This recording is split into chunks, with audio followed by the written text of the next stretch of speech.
ছোট্ট জীবন কাটানোর জন্য পৃথিবীতে আসার পর আল্লাহর কোরআনকে পিছনে রেখে এই ৬০ বছরের জীবন ৭৫ বছরের জীবনটা কাটিয়ে চলে যায় আর আমাদের জীবন অনর্থক হয়ে যায়। আল্লাহ পাক চক্ষু দিলেন, আমরা দেখতেছি, কিন্তু সেই চক্ষুর শুকরিয়া আমরা আদায় করি না। আল্লাহ পাক মুখ দিলেন, এই মুখ দিয়ে কথা বলতেছি, আমরা মুখটা যে এত বড় নিয়ামত আল্লাহর পাইলাম একদিনও খেয়াল করি না। আল্লাহ আমাদেরকে জিহ্বা দিলেন, সারা জীবন অনর্গল কথা বলতেছি। যার জিহ্বা নাই তাকে জিজ্ঞেস করো, যার চক্ষু নাই তাকে জিজ্ঞেস করো। আল্লাহ পাও দিল, সেই পাও দিয়ে যেখানে চাই সেখানে যায়। যার পাও নাই তাকে জিজ্ঞেস করে তার কি হয়েছে। আমার বন্ধুগণ, আল্লাহ রাব্বুল আলামিন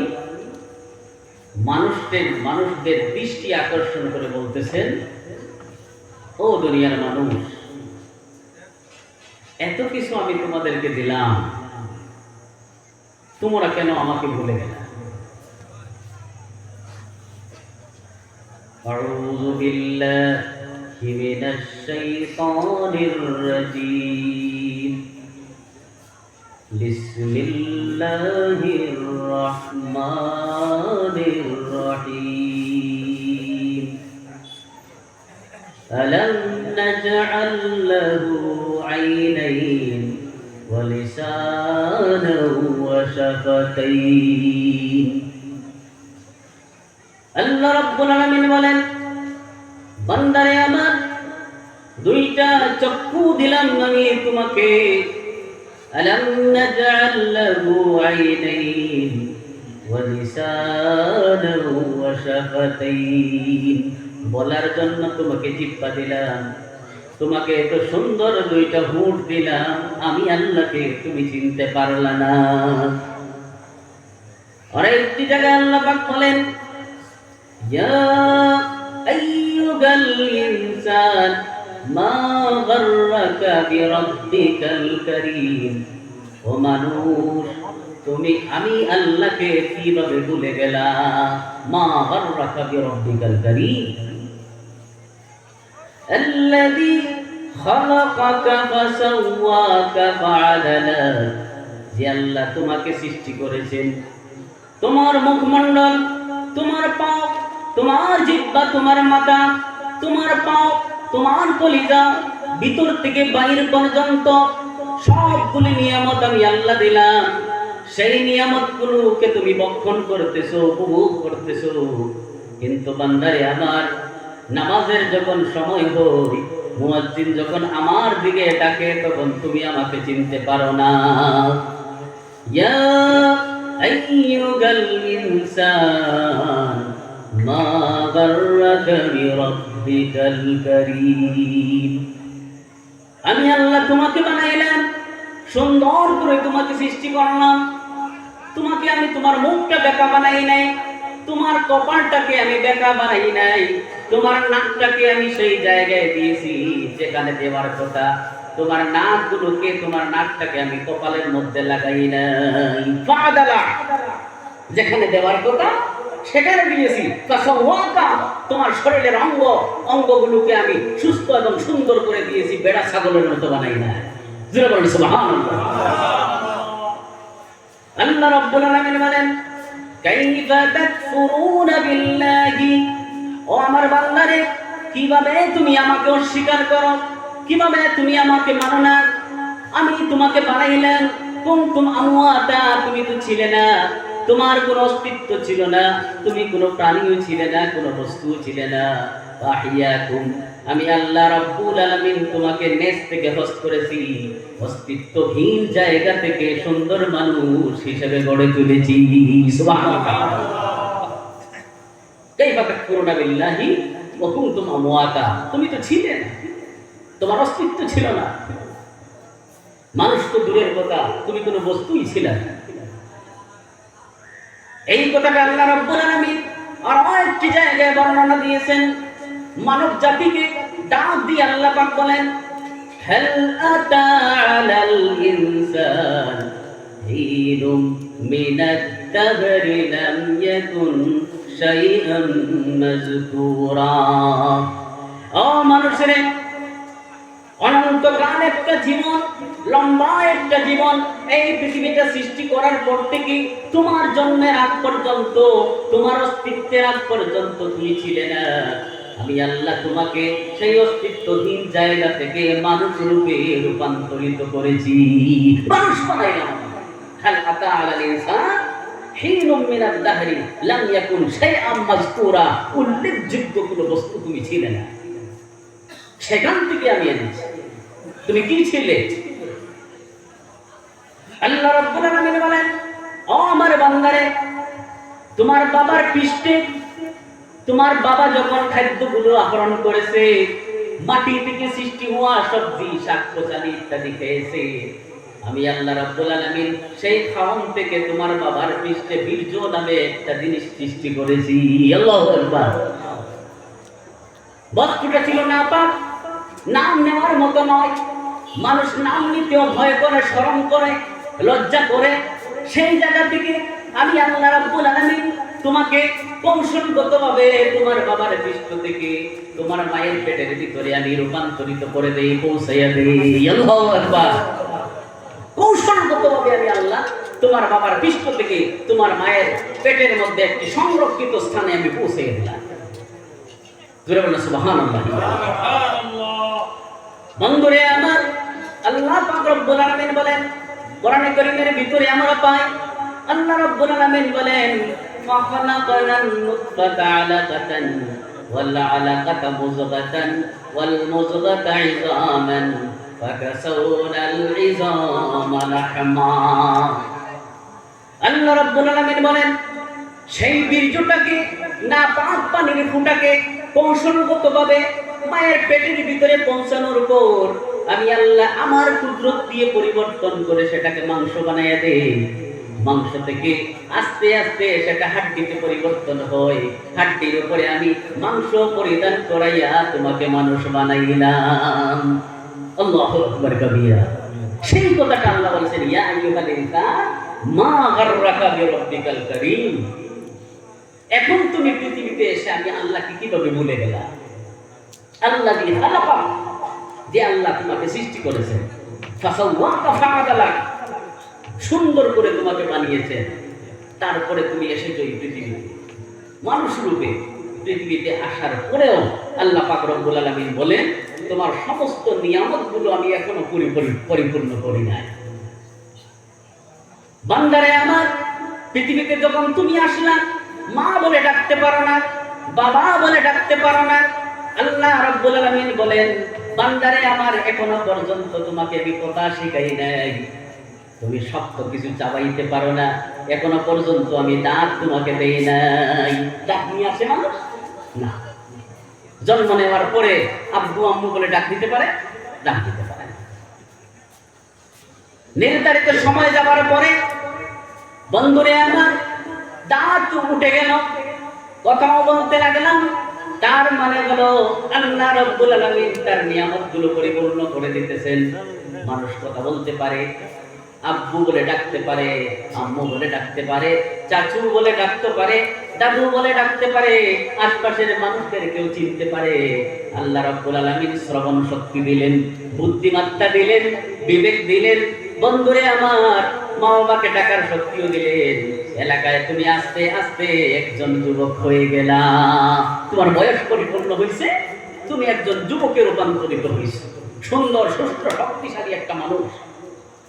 এই জায়গায় আসার পরে আল্লাহ পাক রব্বুল আলামিন বলতেছে, বন্ধু, এই জায়গায় আমি তোমাকে এত কৌশল করে, এত পরিবর্তনশীল অবস্থা থেকে এখানে আনছি।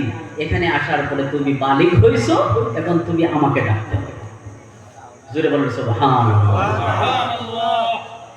যুবক হওয়ার পরে শরীয়তের আইন আসে, এর আগ পর্যন্ত শরীয়তের আইন আসে না। এই জায়গায় পৌঁছার পরে কর্তব্য ছিল সমাজের জন্য ভালো করা, শরীয়তের উপরে আমল করা, উলামায়ে কেরামদের সংস্পর্শে থাকা, দিনের দাওয়াত করা, দিনের কাজ করা। যুবক এখানে আসার পরে রাস্তা হারিয়ে ফেলে। সে মনে মনে ভাবে, আমি এত শক্তিশালী মানুষ, এত সুন্দর মানুষ, আমার তো কোনো কিছুর অভাব নেই, আমি কেন নামাজ পড়ব? নামাজ ওরা পড়বে যারা বৃদ্ধ হয়ে গেছে, যারা শক্তিহীন হয়ে গেছে, কবরে যাওয়া ছাড়া তাদের আর কোনো রাস্তা নাই, তারা নামাজ পড়বে, আমি কেন পড়ব? বন্ধুরে আমার, এই জায়গায় পৌঁছার পরে আল্লাহ রাব্বুল আলামিন বলেন, ও আমার বান্দারে, আলাম নাজআল লাহু আইনাইন, আমি কি তোমাকে চক্ষু দেই নাই? ওয়া লিসানান ওয়া শাফাতাইন, তোমার জিহ্বা কি আমি দেই নাই? তোমার ঠোঁট কি আমি দেই নাই? আমি আল্লাহ কি তোমাকে বানাই নাই? নবীদের কাছ থেকে আমি কোরআন দিয়েছি, তাদের উসিলায় বিধান দিয়েছি, উলামায়ে কেরামদের উসিলায় তোমাকে শরীয়ত বোঝানো হয়েছে। এখানে আসার পর তুমি যখন যুবক হয়েছো, আমি আল্লাহ রাব্বুল আলামিনকে তুমি চিনতে হবে। তুমি যদি আমাকে না চিনো, তোমার এই শক্তি, তোমার এই বল বেশি দিন থাকবে না। তুমি যেমন আমি নিয়ামতগুলো দিয়েছি, আস্তে আস্তে সেই নিয়ামতগুলো আমি আবার কেড়েও নিতে পারি। আল্লাহ কেড়ে নেয় না। 20 বছরের যৌবনকাল নিমিষেতে শেষ হয়ে যাবে। আস্তে আস্তে সেই দাঁত, যে দাঁত তুমি ছোটবেলা নিয়ে আসো নাই, পৃথিবীতে আসার পরে আল্লাহ দিয়েছিলেন, সেই দাঁতগুলো তোমার কাছ থেকে বিদায় হয়ে যাবে। কথা ঠিক না? সেই চোখের জুতি নিয়ে তুমি পৃথিবীতে এসেছিলা, আল্লাহ রাব্বুল আলামিন তোমাকে এমন অবস্থা করবে, তোমার পাশে তোমার ছেলে থাকবে, তুমি তাকে চিনতে পারবে না। চোখের জুতি আল্লাহ ঘুরাইয়া নিয়ে যাবে। যে শক্তি আর বল দিয়ে এলাকায় তুমি বাহাদুরি দেখাইতা, আস্তে আস্তে তোমার হাতে লাঠি এসে যাবে, তুমি সোজা হয়ে চলতে পারবে না। কথা ঠিক না বেটি? বন্ধুরে আমার, তোমার অবস্থার পরিবর্তন হয়ে যাবে। সুন্দর যুবক ছিলে তুমি, আস্তে আস্তে দিনগুলো যখন তোমার ব্যয় হবে, তুমি বৃদ্ধ হয়ে যাবে, তোমার চক্ষু বিদায় হয়ে যাবে, দাঁতগুলি পড়ে যাবে। ডাক্তার জবাব দিয়ে দেবে, তোমার যৌবন কোথায় গেল? কোথায় গেল তোমার বাহাদুরি? এলাকার মানুষকে ধমকি দেওয়া, হুমকি দেওয়া, সব তোমার শেষ হয়ে যাবে। বিছানায় লম্বা হয়ে পড়ে যাবে, মানুষের আলোচনা করবে, কথোপকথন করবে, একজন আরেকজনকে বলবে, ও বন্ধুরে আমার, তুমি কি শুনেছ? নিমার আলী বিছানায় পড়ে গেছে, হাঁটতে পারে না, চুকিও দেখে না, লাঠি ছাড়া চলতে পারে না। এলাকার মানুষগুলো, তুমি একদিন বাহাদুর ছিলে, তোমার দম্ভ ছিল, তুমি এলাকার মানুষকে হুমকি দমকি দিয়েছো, যাকে ইচ্ছা তা বলেছো, এখন তুমি লম্বা হয়ে গেছো। দূর থেকে তোমার মেয়ে তোমাকে দেখার জন্য কেঁদে কেঁদে বাড়িতে আসবে। তোমার যুবক ছেলে দিল্লিতে, বেঙ্গালুরে বা কোনো জায়গায় কর্মক্ষেত্রে আছে, বাড়ি থেকে ফোন যাবে, তুমি তাড়াতাড়ি বাড়িতে এসো, তোমার বাবার অবস্থা ভালো নয়। কথা ঠিক না বেটি? তুমি তাড়াতাড়ি আসো, কম সময়ের ভিতরে যদি আসো, বাবাকে হয়তো দেখবা, নতুবা বাবার অবস্থা বেশি ভালো নয়, জানি না কোন সময় কি হয়। ও হাজী সাহেব, ও রাজনীতিবিদ, ও সমাজনীতিবিদ, অর্থনীতিবিদ, ও এলাকার দম্ভকারী বাহাদুর ব্যক্তি, কোথায় গেল তোমার শক্তি? তোমার দাপটে এলাকার মানুষ উঠতো আর বসতো, আজকে সেই এলাকায় তোমার নাম মানুষ তোমার কানের সম্মুখে দিতেছে, অথচ তুমি শুনতে পাইতেছো না। তোমার মেয়ে, প্রাণপ্রিয় মেয়ে, কলিজার টুকরা বাড়িতে এসেছে, সম্মুখে বসে বাবা বাবা বলে চিৎকার দেয়, বাবা বাবা বলে ডাকতেছে, কিন্তু তুমি শুনতেছো না। চোখে দেখতেছো কিন্তু চিনতে পারতেছো না। এলাকার মানুষ বলে, নিমার আলী সাহেব, আপনার বড় মেয়ে এসেছে, আপনি একটু দেখেন না, মুখ খুলে দেখে কিন্তু চিনতে পারে না, বলে ওকে। বন্ধুরে আমার, পাও নাড়াইতে পারে না, হাত নাড়াইতে পারে না, মুখে খাবার দিলে গাল বেয়ে বেয়ে পড়ে যায়, নিজের খাবারগুলো নিজে চাবাইতে পারে না। বাড়ির মানুষেরা আলাপ আলোচনা করে ইমাম সাহেবকে ডাক দিয়ে বলেন, নিমার আলী সাহেব বেশি দিন নাই, তওবাটা না করাইলে হয়তো আর উপায় নাই। সারা জীবন তওবা করে নাই, চুরি করছে, ডাকাতি করছে, জিনা করছে, বেবিচার করেছে, অত্যাচার করেছে, মানুষের আইন ঢেলাঢেলি করেছে, বেবিচার করেছে, অন্য মহিলাদের ইজ্জত নষ্ট করেছে। আর এই অবস্থায় এসে মসজিদের ইমাম সাহেবকে নিয়ে আসা হয়েছে তওবা করানোর জন্য। এখন সে নিজে কলিমাও পড়তে পারে না, হুট নাড়াইতেও পারে না, যা কিছু খায় জিহ্বা দিয়ে গাল বেয়ে বেয়ে পড়ে যায়। এই অবস্থায় ইমাম সাহেব এসে বলতেছেন, ও হাজী সাহেব, আপনি ইস্তেগফার করুন।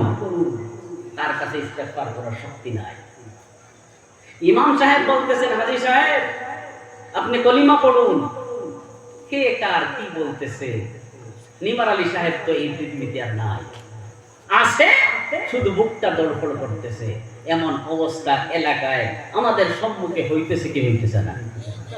হয় কি হয় না? ও আমার বন্ধুরে, আল্লাহর বান্দারে, সুদূর হুজাই থেকে এসে দুইটি হাত একত্রিত করে বলতেছি, তওবা করে নাও। সময়ের আগে সময়ের ব্যবস্থা করে নাও। সময় যখন আসবে, এক মুহূর্ত সময়ের জন্য আল্লাহ আপনাকে আমাকে সময় দিবেন না। আল্লাহ রাব্বুল আলামিন বলেন, ইযা জাআ আজালুহুম লা ইস্তাখিরুনা সাআতাও ওয়া লা ইস্তাকদিমুন। আরেকটি জায়গায় আল্লাহ রাব্বুল আলামিন বলেন, কুল্লু নাফসিন যায়িকাতুল মউত। প্রত্যেক প্রাণীকে মরতে হবে, সব প্রাণী মরণশীল। জীব মানে মৃত্যু আছে, জীবন মানে মৃত্যু। এই পৃথিবীটা চিরস্থায়ী নয়। ও বন্ধুরে আমার, আল্লাহ রাব্বুল আলামিন কোরআন কারীমের মধ্যে জায়গায় জায়গায় মানুষদেরকে এই পৃথিবীটার অস্তিত্ব, পৃথিবীর অবস্থাটা আল্লাহ বুঝিয়ে দিয়েছেন। কোথাও আল্লাহ বুঝাইছেন সফল ফসল, জমিনের ফসল দিয়ে। ও দুনিয়ার মানুষেরা, আকাশ থেকে বৃষ্টি হয়, মরা জমিন আবার জীবিত হয়। মরা জমিন জীবিত হওয়ার পরে যেমন কি সুন্দর সুন্দর গাছ ফোটে, আবার যখন বর্ষাকাল শেষ হয়ে যায়, সেই গাছগুলো শুকিয়ে শুকিয়ে আবার চূর্ণ বিচূর্ণ হয়ে যায়। আল্লাহ রাব্বুল আলামিন বলেন, ও দুনিয়ার মানুষ, তোমাদের জীবনটা কামাসালিল হায়াতিদ দুনিয়া, দুনিয়ার জীবন এই জমিন থেকে আকাশের মেঘ পড়ার পরে ফুটে ওঠা ফসলের মতো। এক সিজনে থাকবে, আরেক সিজনে খুঁজিয়ে খুঁজিয়ে পাওয়া যাবে না। খুঁজানোর উপরেও তুমি পাইবা না। তোমার জীবনের অবস্থা এমন, তুমি ছোট ছিলে, মায়ের গর্ভ থেকে দুনিয়ায় এসেছো, তরুণ অবস্থায় তোমার সুন্দর চেহারা, হাত পা কত সুন্দর, কথাগুলি কত সুন্দর, কত সুন্দর রূপ। তারপরে তুমি যৌবন কাল পালে, যৌবন কাল পাওয়ার পরে তুমি শক্তিশালী হয়ে গেলে। আল্লাহ রাব্বুল আলামিন বলতেছেন, যেমন তুমি শক্তিশালী হয়েছো, আস্তে আস্তে আমি আল্লাহ তোমার শক্তিগুলো নিয়ে যাব। মোরা গাছের মতো আবার তুমি দুর্বল হয়ে পড়বে। নিমার আলী সাহেব, আমি একটা নাম এমনি বোঝানোর জন্য নিতেছি, বিছানায় পড়ে গেছে। ওলামায়ে কেরামদেরকে একত্রিত করা হলো, খতম পড়া হয়েছে। কি জন্য? বাঁচানোর জন্য না মরানোর জন্য? এই খতমটা শেষ সময়ে যখন পড়া হয়, এই মানুষটাকে সুস্থ করার জন্য না তাড়াতাড়ি বিদায় দেওয়ার জন্য? আমরা সবাই জানি এখন আর প্রস্রাব জায়গায় করে, পায়খানা জায়গায় করে, কাপড় নষ্ট করে দেয়, বাকি মানুষের কাজ কাম আছে, এখানে সব সময় থাকা সম্ভব নয়, সেবা যত্নে ক্ষতি হবে, তাই সবাই চিন্তা বিদ্যা করে এটাই ভাবে এই অবস্থায় পৃথিবীতে থাকার চেয়ে পৃথিবী দিয়ে যাওয়াটাই ভালো। কথা ঠিক না বেটি? তাই ইমাম সাহেবকে ডাক দেওয়া হোক, মুরব্বীদেরকে একত্রিত করা হোক, আর সবাইকে বলা হোক খতমে ইউনুস পড়ুন, যাহাতে যদি হায়াত না থাকে সুস্থভাবে কলিমার সাথে মৌত হয়ে যায়। এটাই আমাদের জীবন, এটাই আমাদের অস্তিত্ব। এই জীবনটাকে সফল করতে হবে। এই জীবনটাকে আল্লাহর জন্য তৈরি করতে হবে। ঘরে আমার মা বোনদেরকে বুঝাইতে হবে, যুবকদেরকে বুঝাইতে হবে, বাবারে এই পৃথিবীতে কেউ চিরস্থায়ী না। 2 দিনের যৌবন পেয়ে, 2 দিনের শক্তি পেয়ে মানুষের উপরে জুলুম করবা না, শরীয়তের বিরোধিতা করবা না, আল্লাহর আইনকে ভঙ্গ করবা না। যে আল্লাহ পাঠাইছে তুমি ওই আল্লাহর শক্তির বাইরে না। আল্লাহ রাব্বুল আলামিন বলেন, ও দুনিয়ার মানুষ, ইন তাউদ্দু নি'মাতাল্লাহি লা তুহসুহা।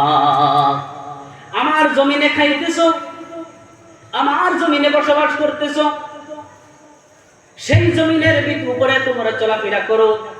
আমি আল্লাহ কি চিনো না? আমার বানানো আকাশের নিচে তোমরা চলাফেরা করতেছো, আমার জমিনে ক্ষেত কামার করে তোমরা আয় উন্নতি করতেছো। যে বডিটা আমি দিলাম, যে শরীরটা আমি দিলাম,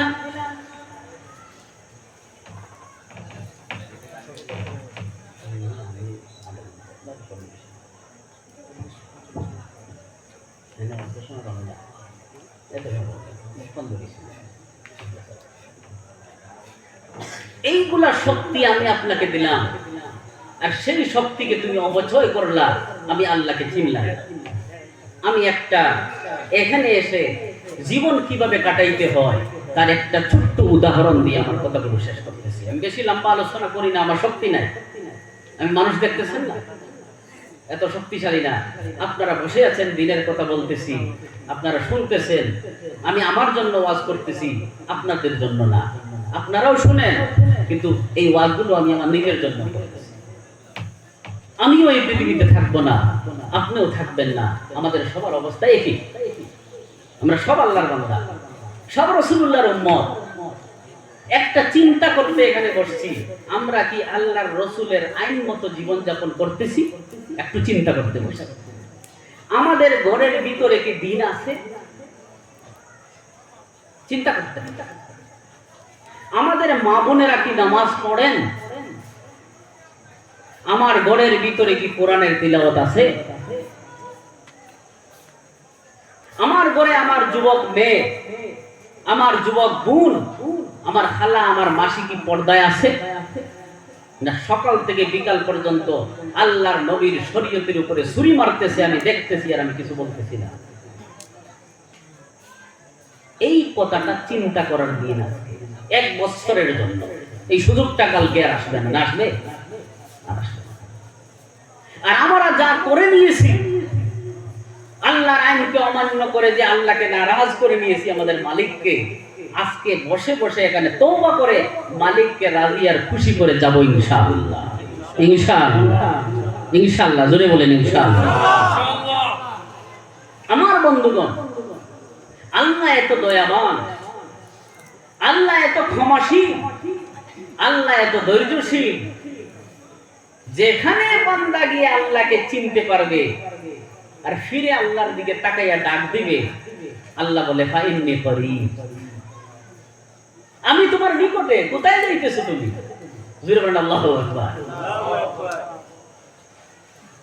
বন্ধুরে আমার, আল্লাহ রাব্বুল আলামিন বলেন, ও আমার বান্দারে, এই কোরআনটা আমি তোমাদেরকে দিলাম, কোরআনের ভিতরে আমি সবকিছু শিখাইয়া দিছি। আমি আল্লাহ তোমাদের জন্য ঘোষণা করেছি, আউযু বিল্লাহি মিনাশ শাইতানির রাজীম, বিসমিল্লাহির রাহমানির রাহিম, ওয়া ইযা সাআলাকা ইবাদি আন্নী ফাইন্নী করিব। আমার বান্দা যখন গুনাহ করে নিয়েছে, ব্যভিচার করে নিয়েছে, পাপ করেছে, আমার বান্দা বুঝে নাই, আমি আল্লাহকে চিনতে পারে নাই, হঠাৎ করে কোন হুজুরের ওয়াজ শুনছে, তাবলীগে চলে গেছে, কোন মাহফিলে চলে গেছে, দ্বীনের কথা শুনে, আল্লাহ আল্লাহ রাসূলের কথা শুনে, আমি আল্লাহর ভয় তার ভিতরে ঢুকে গেছে, তারপরে আমার বান্দা হাত তুলে বলে, মুনিব, হে মেহেরবান খোদা, ইয়া রাব্বাল আলামিন, জীবনে অনেক পাপ করেছি, অন্যায় করেছি, বুঝি নাই, আল্লাহ মেহেরবানি করে আমাকে ক্ষমা করে দাও। আল্লাহ রাব্বুল আলামিন বলেন, ওয়া ইযা সাআলাকা ইবাদি আন্নী ফাইন্নী করিব। যখন আমার বান্দা ডাক দিয়ে আমার কাছে ক্ষমা চায়, আমি আল্লাহ তৎসঙ্গে তাকে জবাব দেই, বলি, বান্দা আমি দূরে না, আমি তোমার কাছে। ফাইন্নী করিব। আমার বান্দা যখন গুনাহ করে নিয়ে আমি আল্লাহকে ডাক দেয়, আল্লাহ রাব্বুল আলামিন বলেন, উজিবু দাওয়াতাদ দাঈ ইযা দাআন। আমি যে ডাক দেয় তার ডাক শুনি, যখন সে আমাকে ডাক দেয়, যখন সে আমাকে ডাক দেয় তখনই আমি তার ডাক শুনি। বন্ধুরে আমার, কিতাবের মধ্যে আসতেছে হযরতে আবু তালহা রাদিয়াল্লাহু তাআলা আনহু ইসলাম গ্রহণের আগে উনি কট্টর বুতপরস্ত ছিলেন, বুত পূজা করতেন। হঠাৎ করে খবর পাইলেন মদিনার মধ্যে একজন দায়ী এসেছেন ইসলামের। একজন মহিলা, বিধবা মহিলা, ওই মানুষের হাতে বয়াত হয়ে ইসলাম গ্রহণ করে নিয়েছেন। আবু তালহা কথাটি শুনে মনে মনে ভাবলেন, আমি তো ওই বিধবা মহিলাকে শাদী করার জন্য অনেক দিন থেকে চেষ্টা করতেছি, এখন শুনছি সে অন্য আরো একটা পথ অবলম্বন করে নিয়েছে, আমি যাই এই সুযোগে তাকে বিয়ের প্রস্তাব দেই। একটু লক্ষ্য করে উদাহরণটা শুনবেন, আমি এই উদাহরণটা শেষ করব, আমার কথাগুলো শেষ হবে। হযরতে আবু তালহা ওই বিধবা মহিলার বাড়িতে চলে গেলেন। ওই বিধবা মহিলা তখন ইসলাম গ্রহণ করে নিয়েছে। হযরতে মুসআব বিন উমাইর রাদিয়াল্লাহু তাআলা আনহুর হাতে ইসলাম গ্রহণ করেছে। ওনার স্বামী ছিল না, ছিলেন অনেক বুদ্ধিমত্তার মালিক, অনেক সুন্দরী, অনেক রূপসী। আবু তালহা বাড়িতে গিয়ে সালাম করলেন। ওই মহিলার নাম ছিল হযরতে উম্মে সুলাইম। নাম মনে রাখবেন, নাম কি ছিল? হযরতে উম্মে সুলাইম। বেরিয়ে আসলেন, এসে দেখতেছেন আবু তালহা মদিনার সমৃদ্ধশালী ব্যক্তি, টাকা পয়সার অধিকারী। বললেন, আবু তালহা, তুমি কেন এসেছো? আবু তালহা বললেন, তুমিও বিধবা মহিলা, আমারও স্ত্রী নাই, আর তুমি একজন বুদ্ধিমান মহিলা, আর আমার টাকা পয়সার অভাব নাই। আমি এসেছি তোমার জন্য, তোমার সাথে শাদী করতে, তুমি কি রাজি? উম্মে সুলাইম বললেন, আবু তালহা, তোমার মতো একজন ভালো মানুষ, টাকা পয়সার মালিক, বিয়ের প্রস্তাব দিলে প্রত্যাখ্যান করা যায় না, কিন্তু একটা বাধা আছে। কি বাধা? বাধা হলো তোমার আকীদা বিশ্বাস আলাদা, আর আমার আকীদা এবং বিশ্বাস আলাদা। তাই তোমার রাস্তা বেলে আমার রাস্তা বেলে, তোমার সাথে আমার দাম্পত্য জীবন সুখময় হবে না। হযরতে আবু তালহা বুঝতে পারলেন, ভাবলেন মনে মনে, হয়তো উম্মে সুলাইমের টাকা পয়সার দরকার, তাই এটা বাহানা বলে। হযরতে আবু তালহা বলেন, উম্মে সুলাইম, এই কথা আমি বুঝতে পারতেছি না। তোমার যদি টাকা পয়সার দরকার, সোনা এবং চাঁদির দরকার, আবু তালহা সোনা এবং চাঁদি দিয়ে দেবে। মিথ্যা বাহানা বানাইয়া আমাকে ঘুরাইয়া দিও না, মিথ্যা বাহানা বানাইও না।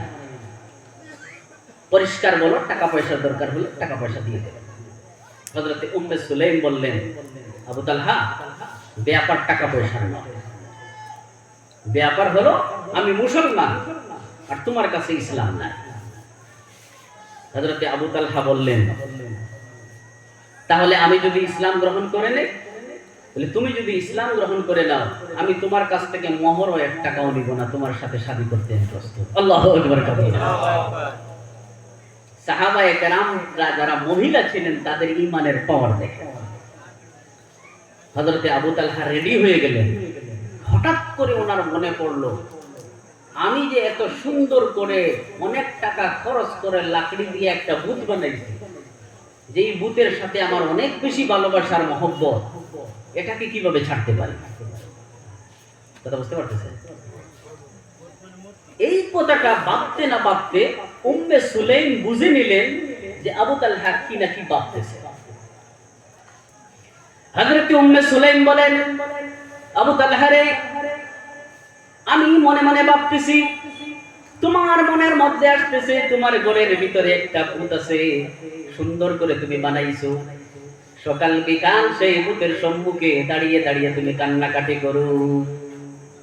আমাকে একটা কথার জবাব দাও, যে লাকড়ি দিয়ে, যে খড়ি দিয়ে তুমি ভূতটা বানাইছো, সেই খড়ি একটা অংশ তোমার ভূতের উপরে লাগছে, আর একটা অংশ দিয়ে মানুষ আগুন জ্বালাইতেছে, আর একটা অংশ মানুষ তাদের ল্যাট্রিনের ভিতরে ব্যবহার করেছে।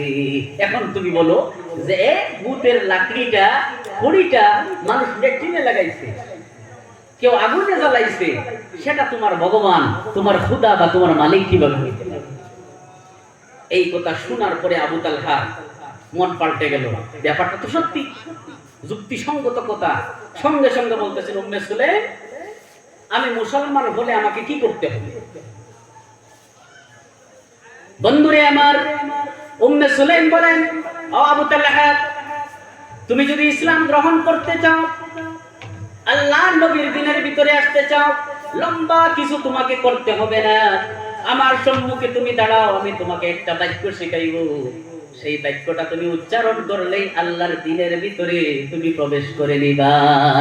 সবাই বলেন, আশহাদু আল্লা ইলাহা ইল্লাল্লাহ ওয়া আশহাদু আন্না মুহাম্মাদান আবদুহু ওয়া রাসূলুহু। হযরত আবু তালহা তৎক্ষণাৎ হৃদয়ে পরিবর্তন হয়ে গেল, কোথায় ছিলেন কোথায় এসে গেলেন। বলতেছেন, উম্মে সুলাইম, আমাকে তুমি নবী মুহাম্মদুর রাসূলুল্লাহর দরবারে নিয়ে যাও। হযরত উম্মে সুলাইম তখন পর্যন্ত নবীজি মদিনায় যান নাই। উম্মে সুলাইম আবু তালহাকে নিয়ে মদিনা থেকে মক্কায় আসলেন। আল্লাহু আকবার। মদিনায় এসে একটি পাহাড়ের ভিতরে রাত্রে 12টার পরে নবীজির সাথে ঘাটিতে দেখা হয়েছে। উম্মে সুলাইম এবং আবু তালহা নবীজির হাতে বয়াত হইলেন। আল্লাহু আকবার। আবু তালহা এমন পাক্কা সাক্কা মুসলমান হইলেন, বদরের উহুদের যুদ্ধে মানুষ পলায়ন করতেছে, প্রকাশ্যে মুসলমানেরা পরাস্ত হয়ে গেছে, বড় বড় সাহাবায়ে কেরামরা রণক্ষেত্র থেকে পলায়ন করতেছে, দুশমনের আঘাত করতেছে। আমার বন্ধুরে, হযরত আবু তালহা রাদিয়াল্লাহু তাআলা আনহু নবীজির সম্মুখে দাঁড়িয়ে বললেন, ইয়া রাসূলুল্লাহি, এই যুদ্ধক্ষেত্র থেকে সারা মানুষ যদি চলে যায়, আবু তালহা যাবে না। আল্লাহু আকবার। দাঁড়িয়ে গেলেন। কাফেররা আল্লাহর নবীকে তীর নিক্ষেপ করতেছে, এদিকে সেদিকে চতুর্দিক থেকে, যে দিক থেকে একটা তীর আসে, আবু তালহা তীরের সম্মুখে দাঁড়িয়ে যান, তীর নিজের পিঠের উপরে নেন, আল্লাহর নবীকে রক্ষা করেন। এমন পাক্কা সাক্কা মুসলমান হয়েছে।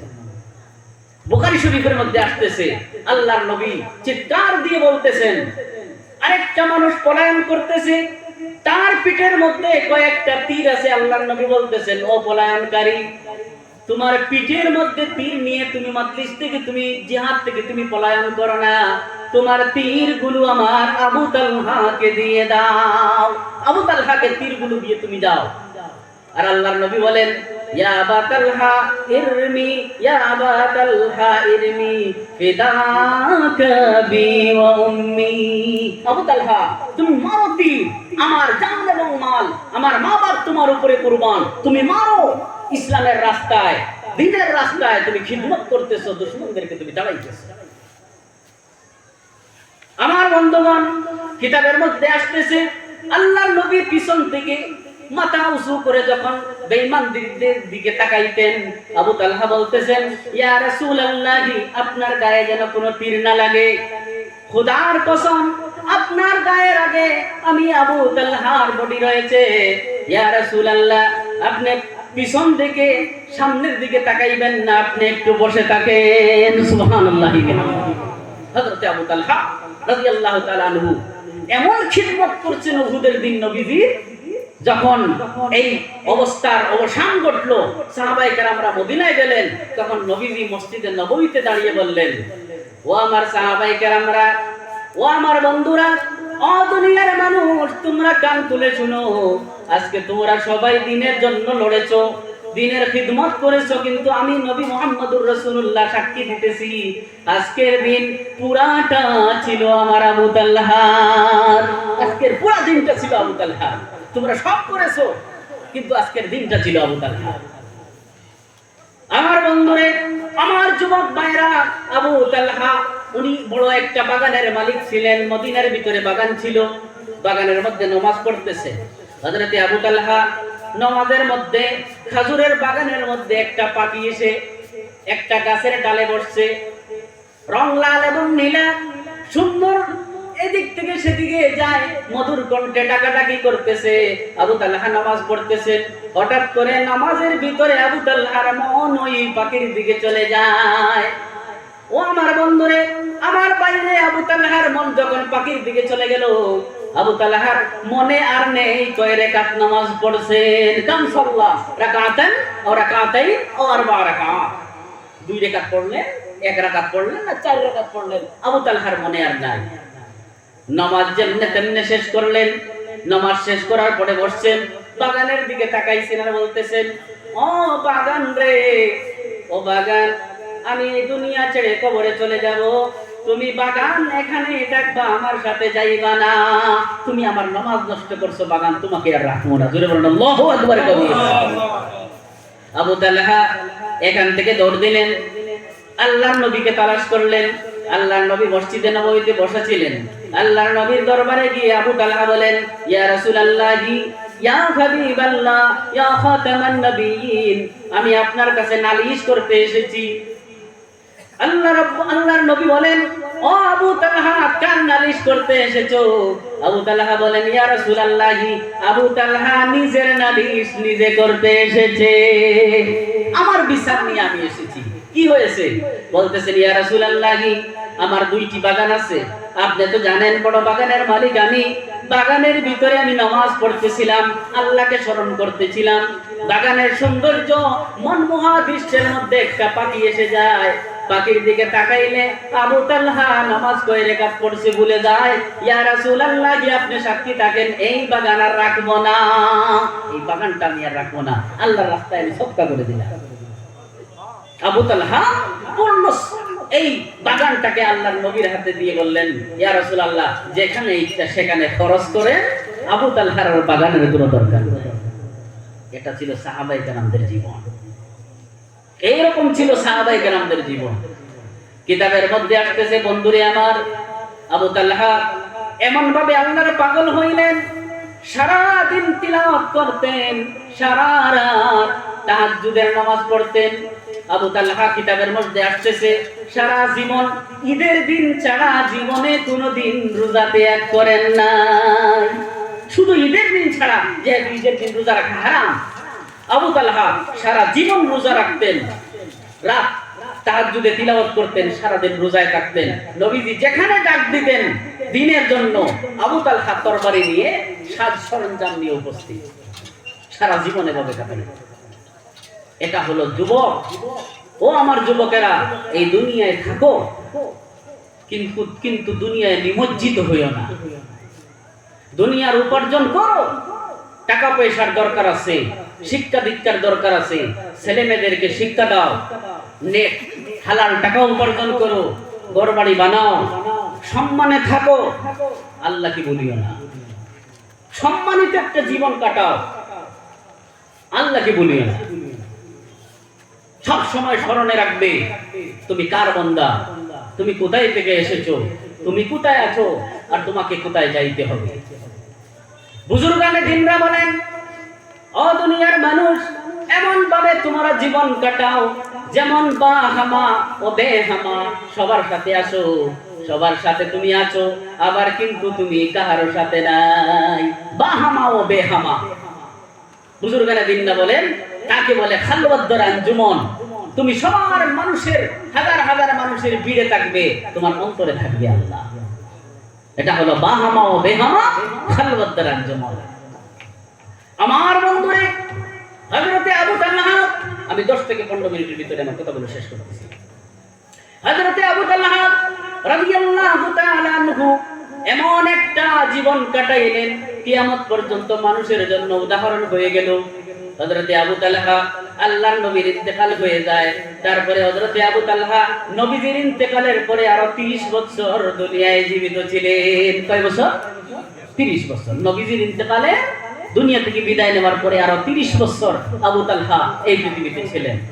সারা জীবন সংগ্রামে, সারা জীবন দ্বীনের খিদমতে। বৃদ্ধ হয়ে গেছেন, চোখে দেখেন না, শরীর অসুস্থ। হযরতে উসমান গনি রাদিয়াল্লাহু তাআলার জমানা এসে গেছে। হযরতে উসমান গনি সিদ্ধান্ত নিলেন অনেক দূরে সমুদ্র পাড়ি দিয়ে ইসলামী সংগ্রামী একটা দল পাঠাবেন। হযরতে আবু তালহা বিছানায় বেমার, খবর পাইলেন অসুস্থ অবস্থায় দাঁড়িয়ে গেলেন। হাতিয়ার, সাজ সরঞ্জাম লাগাইতেছেন। বুড়া মানুষটা একা চলতে পারে না। ছেলেরা যখন এই অবস্থা দেখছে, সব ছেলেরা সম্মুখে এসে বলতেছে, আব্বু কি করতেছো? তোমরা জানো না হযরতে উসমান গনি ইসলামী সংগ্রামী দল পাঠাইবে, আবু তালহা করে কেন বসে থাকবে? আল্লাহু আকবার, আল্লাহু আকবার। আবু তালহা করে বসে থাকতে পারে না। ছেলেরা রাত দিয়ে বলে, আব্বা জান সারা জীবন আল্লাহর নবীর সাথে সংগ্রাম করেছেন, আবু বকরের সাথে সংগ্রাম করেছেন, উমরের সাথে সংগ্রাম করেছেন। আপনার সারা জীবন ইসলামী আন্দোলনের পিছনে জীবনটা আপনি দিয়ে দিলেন। এখন আমাদের সময়, এখন সময়টা আমাদের। আব্বা জান মেহেরবানি করে ঘরে বসে যান। যা কিছুর প্রয়োজন, যা ইসলামের জন্য করতে হয়, দ্বীনের জন্য যা করতে হয়, আপনার ছেলেরা করবে। আবু তালহা বলেন, আমার ছেলেরা আমার জবাব তোমরা দিবে না, কিয়ামতের হিসাবটা আবু তালহা তার হিসাবটা সে নিজে দিতে হবে। আল্লাহ রাব্বুল আলামিন বলেছেন, ইনফিরু খিফাফান ওয়া সিকালা। সেখানে আল্লাহ পাক বৃদ্ধ এবং জওয়ানকে আলাদা করেন নাই। যখন আল্লাহ বৃদ্ধ এবং জওয়ানকে আলাদা করেন নাই, আবু তালহা কে আল্লাহ ক্ষমা করে দিবেন না। আমি যাব, তোমরা বাধা দিয়ে আমাকে কোনো লাভ নাই। জোরে বলেন সুবহানাল্লাহ। কিতাবের মধ্যে আসতেছে, বন্ধুরে আমার, আবু তালহা কোনো বাধা নিষেধ মানেন নাই, ছেলেদের কথাও শুনেন নাই। ওনার স্ত্রী ওনার সম্মুখে দাঁড়িয়ে দাঁড়িয়ে কেঁদে কেঁদে বলতেছে, এই অবস্থায় আপনার যাওয়া ঠিক হবে না। আবু তালহা মানেন নাই, রওনা দিয়ে দিলেন। সমুদ্রের উপরে যাওয়ার পরে যখন নৌকা চলতেছে, আবু তালহার শরীর খারাপ হয়ে যায়। নৌকার উপরে সাহাবায়ে কেরামরা ছিলেন। হযরতে আবু তালহা বন্ধু বান্ধবদেরকে ডাক দিলেন, ডাক দিয়ে বললেন, আবু তালহা সারা জীবন নবীজির সাথে ইসলামী আন্দোলনে রয়েছে, দ্বীনের খিদমত করেছি, যা পারছি করেছি। বন্ধুরে আমার, হয়তো আবু তালহার শেষ সময় এসে গেছে। জীবনে যদি কোনো ভুল করে থাকি, মেহেরবানি করে ক্ষমা করে দাও। আল্লাহু আকবার কবীরা। সাহাবায়ে কেরামরা বলতেছেন, আবু তালহা তোমার মতো জীবন আমরা কাটাইতে পারি নাই। আবু তালহা তোমার কোনো ভুল নেই, তোমার কোনো ভুল নেই, তোমাকে কি ক্ষমা করব? আমরা যদি কোনো ভুল করে থাকি, মেহেরবানি করে তুমি আমাদেরকে ক্ষমা করে দাও, আমাদেরকে তুমি ক্ষমা করে দাও। তোমার কোনো ক্ষমার কোনো জিনিসের প্রয়োজন নাই, কারণ তুমি এমন একটা জীবন কাটাইছো, এমন জীবন যদি আমরা কাটাইতে পারতাম, আমাদের জীবন ধন্য হয়ে যেত। বন্ধুরে আমার, আবু তালহা সারা জীবন কোরআন তিলাওয়াত করতেন। আবু তালহা লম্বা হয়ে শুয়ে পড়লেন, উযু করলেন, উযু করে শুয়ে শুয়ে আল্লাহর কালাম তিলাওয়াত করা আরম্ভ করলেন। মুহূর্ত সময়ের ভিতরে সমস্ত সাহাবায়ে কেরামদেরকে ছেড়ে এই পৃথিবীটা ত্যাগ করে বাড়ি থেকে অনেক দূরে সমুদ্রের মাঝখানে আবু তালহা এই দুনিয়া থেকে চলে যায়। পড়ুন, ইন্না লিল্লাহি ওয়া ইন্না ইলাইহি রাজিউন। বন্ধুরে আমার, আবু তালহার বাড়ি মদিনায়, লক্ষ লক্ষ কিলোমিটার দূর। ছেলে মেয়ে সম্মুখে নাই, স্ত্রীও সম্মুখে নাই, আত্মীয় স্বজন সম্মুখে নাই। সমুদ্রের মাঝখানে সাহাবায়ে কেরামদের সম্মুখে আবু তালহা দুনিয়া থেকে চলে যান। কবর দেবার মতো মাটি নাই। সাহাবায়ে কেরামরা পরামর্শ করলেন, আবু তালহাকে কি করা যায়? কেউ বলতেছেন জানাজার নামাজ পড়ে সমুদ্রের মধ্যে বাসায়া দেন। বন্ধুরা বললেন, না না, আবু তালহার মতো মানুষ, বুজুর্গ মানুষকে আমরা সাগরের মধ্যে বাসাইতে পারি না। আবু তালহাকে রাখবো, যতদিন পর্যন্ত মাটি না পাওয়া যাবে ততদিন পর্যন্ত আবু তালহাকে দফন করবো না। আল্লাহু আকবার কবীরা। আরেকজন সাহাবী বলতেছেন, ও বন্ধুরা, হয়তো এক সপ্তাহ মাসও যাইতে পারে সমুদ্রের মাঝখানে, কোথায় গিয়ে দ্বীপ পাবো, কোথায় গিয়ে মাটি পাবো? যদি আবু তালহার বডিটা পচে গলে যায়, দুর্গন্ধ হয়ে যায়। বাকি সাহাবায়ে কেরামরা বলতেছেন, আবু তালহা যেভাবে আছে ইনশাআল্লাহ আবু তালহার কিছু হবে না, যতক্ষণ পর্যন্ত মাটি না পাওয়া যাবে আবু তালহাকে সাগরে নিক্ষেপ করা যায় না। কিতাবের মধ্যে আসতেছে, ও আমার বন্ধুরে, একদিন নয়, 2 দিন নয়, 3 দিন নয়, এক সপ্তাহ পর্যন্ত বিনা কোনো মেডিসিনে সমুদ্রের মাঝখানে নৌকার উপরে আবু তালহার লাশ নিয়ে সাহাবায়ে কেরামরা সফর করতে থাকলেন। বন্ধুরে আমার, প্রত্যেকদিন সাহাবায়ে কেরামরা আবু তালহার মুখ থেকে কাপড় সরাইয়া দেখতেন, আবু তালহার মুখ ঝলমল করতেছে। আল্লাহু আকবার কবীরা। মুখের মধ্যে কোনো দাগ নাই, পোষা গলার কোনো দাঁড়ে কাছে নাই, সুস্থ শরীর। যেমন বোঝা যাইতেছে আবু তালহা এই মাত্র ঘুমিয়ে পড়েছেন, হয়তো 2 মিনিট পরে আল্লাহর জিকির করে দাঁড়াবেন। একদিন নয়, 2 দিন নয়, 7 দিন পর্যন্ত সফর করলেন। আবু তালহার চেহারা ঝলমল করতেছে, আকাশের যেমন জন্মল একটা নক্ষত্র তারা, সেই মতো আবু তালহার চেহারা দেখা যায়। 7 দিন পরে একটা দ্বীপ পাওয়া গেল, সেই দ্বীপের মধ্যে জনজা করে আবু তালহাকে দাফন করা হলো। কোথায় আবু তালহা, কোথায় বাড়ি, কোথায় সন্তান, কোথায় আত্মীয় স্বজন, কেউ দেখলো না। আল্লাহু আকবার। ও আমার যুবক ভাইরা, এমন জীবন করে যাও গঠন, মরণে হাসিবে তুমি, কাঁদিবে বুঝা। ফিরে আসো আল্লাহর দিকে, তওবা করে নাও। ভুল হয়ে গেছে, দরবার আল্লাহর, দুনিয়ার কোনো মানুষের দরবার না। এটা দরবারটা কার? আল্লাহ। ইন্নাল হাসানাত ইউযহিবুনাস সাইয়্যাত। আল্লাহ পাক রব্বুল আলামিন ক্ষমা করে দিবেন। নামাজি হয়ে যাও, হাত তুলে ওয়াদা করো ইনশাআল্লাহ আজ থেকে নামাজ ছাড়বো না। ইনশাআল্লাহ, ইনশাআল্লাহ নামাজ ছাড়বো না। হাত নামান। বাড়িতে মা বোনদেরকে নামাজের কথা বলবো ইনশাআল্লাহ, ইনশাআল্লাহ। তাদেরকে পর্দার আদেশ দিব ইনশাআল্লাহ। যত সম্ভব যা কিছু পারি প্রত্যেকদিন আল্লাহর কালাম থেকে তিলাওয়াত করব ইনশাআল্লাহ। আল্লাহ পাক রব্বুল আলামিন আমাদের সবাইকে যাতে বলার চেয়ে বেশি আমল করার তৌফিক দান করেন। ওয়া আখিরু দাওয়ানা আনিল হামদুলিল্লাহি রাব্বিল আলামিন।